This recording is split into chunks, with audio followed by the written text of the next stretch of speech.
Is a dollhouse simply a small world, a plaything to be outgrown over time?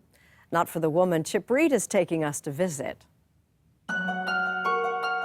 Look at the beautiful embroidery. Every day a little bit I play. You do? What do you do? I just move them around. You might be surprised to learn that at 88 years old, well-known sex therapist Dr. Ruth Westheimer still plays with dollhouses. This is a big dollhouse. Taller than me. Taller than you. Not by much, but by a piece, right? She started collecting them long before the days when she was giving blunt advice on a topic many considered taboo.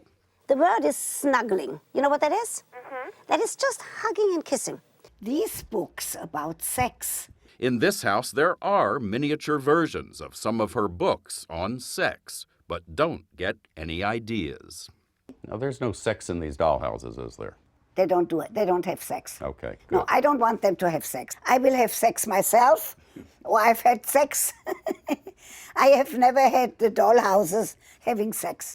In fact, her obsession with dolls is not just innocent, it's heartbreaking. It started when she was 10 years old in Germany, when the Nazis came knocking. They came in with shiny black boots, very scary. They didn't shout. They just told my father to get dressed to go with them.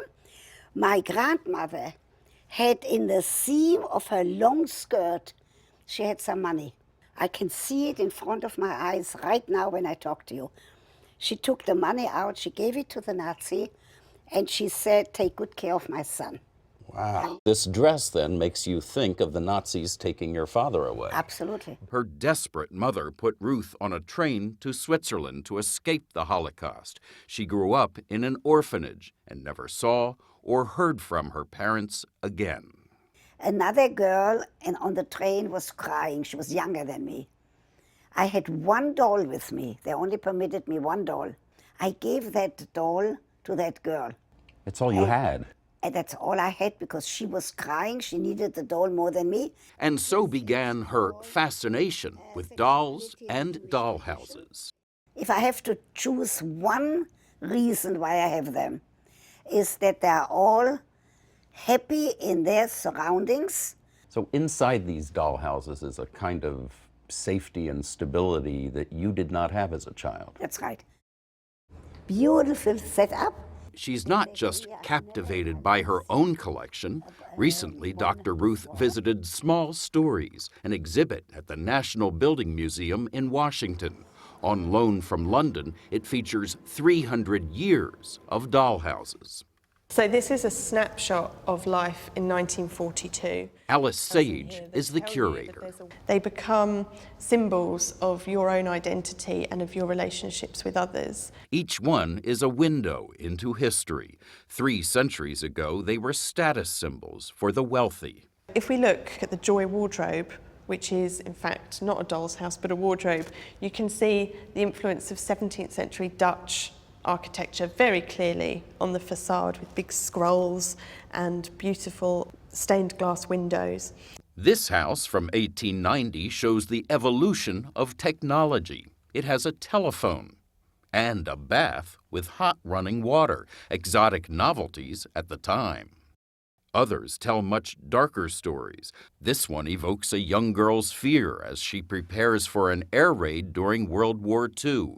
Those are gas masks in a box on the floor.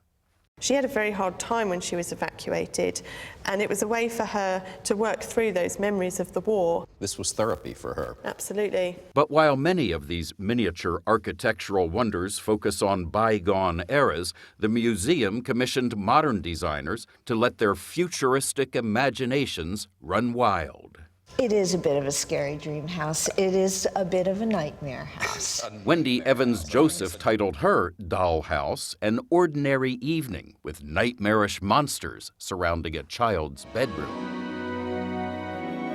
From beautiful to therapeutic to frivolous fun, dollhouses appeal to the voyeur in all of us. That one thing in my life that even at the age of 88 I can say that has to be constant, that nobody can touch. They are just yours. They're just mine, not for my grandchildren. You can look at them, but you can't take them with you.